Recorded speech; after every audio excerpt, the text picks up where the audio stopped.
Hello, boys and girls. It's Mr. McMahon.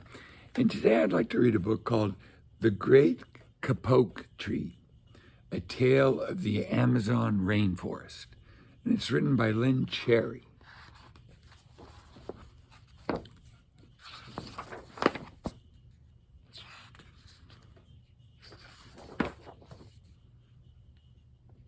The Great Kapok Tree.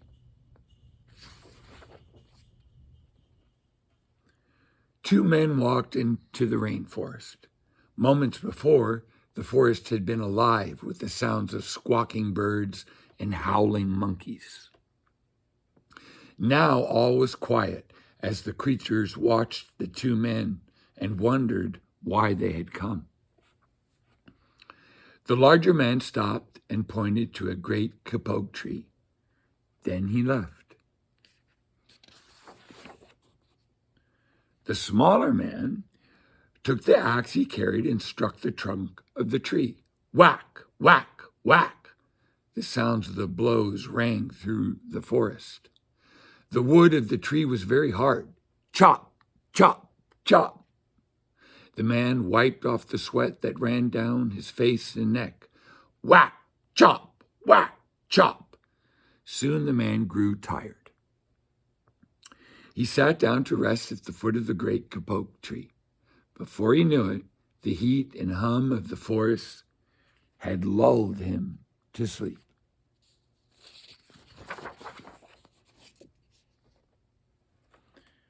A boa constrictor lived in the kapok tree. He slithered down its trunk to where the man was sleeping. He looked at the gash the axe had made in the tree. Then the huge snake slid very close to the man and hissed in his ear, "Senor, this tree is a tree of miracles. It is my home where generations of my ancestors have lived. Do not chop it down."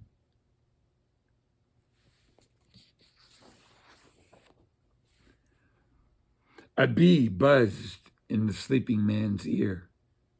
"Senor, my hive is in the kapok tree, and I fly from tree to tree and flower to flower collecting pollen. In this way, I pollinate the trees and flowers throughout the rainforest. You see, all living things depend on one another."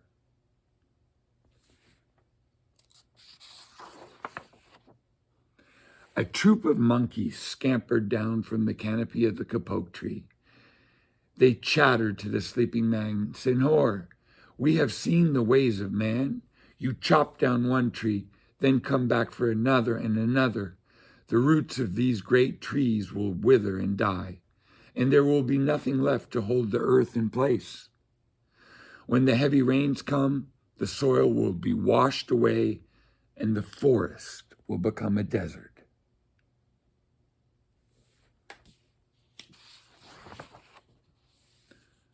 A toucan, a macaw, and a cock of the rock flew down from the canopy.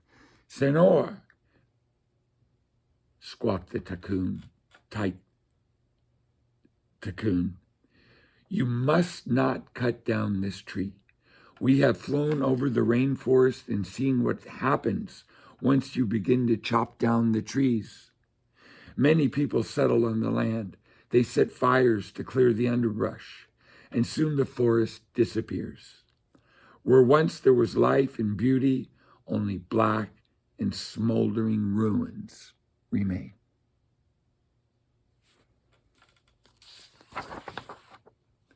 A bright and small tree frog crawled along the edge of a leaf.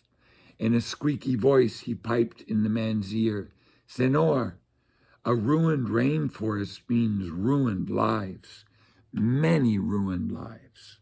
You will leave many of us homeless if you chop down this great kapok tree."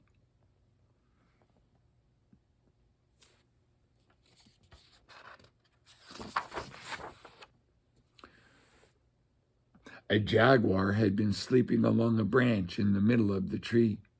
Because his spotted coat blended into the dappled light and shadows of the understory, no one had noticed him. Now he leapt down and padded silently over to the sleeping man. He growled in his ear, "Senor, the kapok tree is home to many birds and animals. If you cut it down, where will I find my dinner?"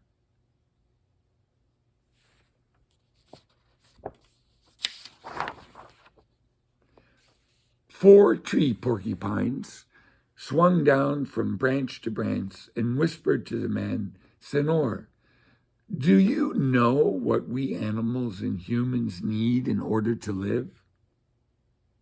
"Oxygen." "And Senor, do you know what trees produce?" "Oxygen." "If you cut down the trees, you will destroy that which gives us all life."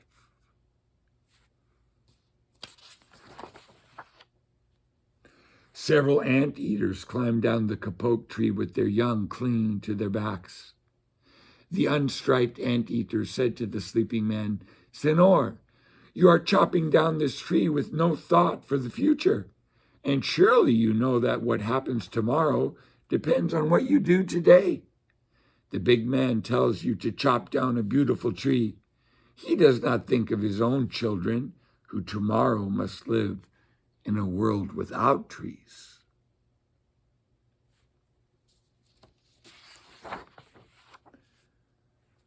A three-toed sloth had begun climbing down from the canopy when the men first appeared.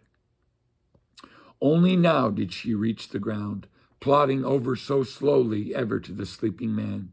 She spoke in her deep and lazy voice, "Senor, how much is beauty worth?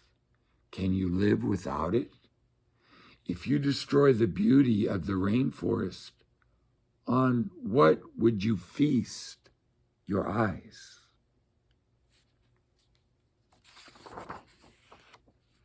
A child from the Yanomamo tribe lived in the rainforest, knelt over the sleeping man. He murmured in his ear, "Senor, when you awake, please look upon us all with new eyes."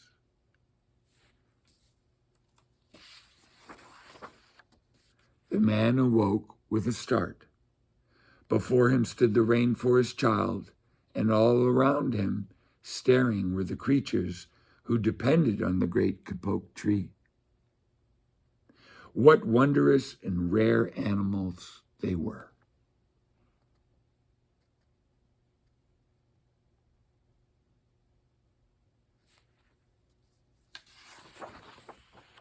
The man looked about and saw the sun streaming through the canopy. Spots of bright light glowed like jewels amidst the dark green forest. Strange and beautiful plants seemed to dangle in the air, suspended from the great kapok tree. The man smelled the fragrant perfume of the flowers. He felt the steamy mist rising from the forest floor. But he heard no sound, for the creatures were strangely silent.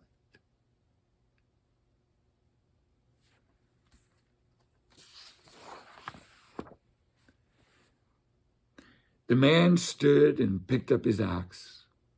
He swung back his arm as though to strike the tree. Suddenly he stopped. He turned and looked at the animals and the child.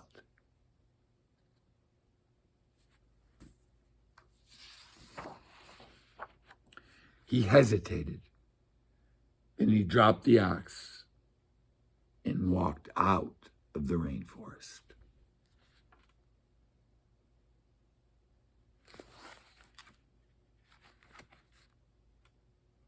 Thank you very much for listening. See you next time. Bye.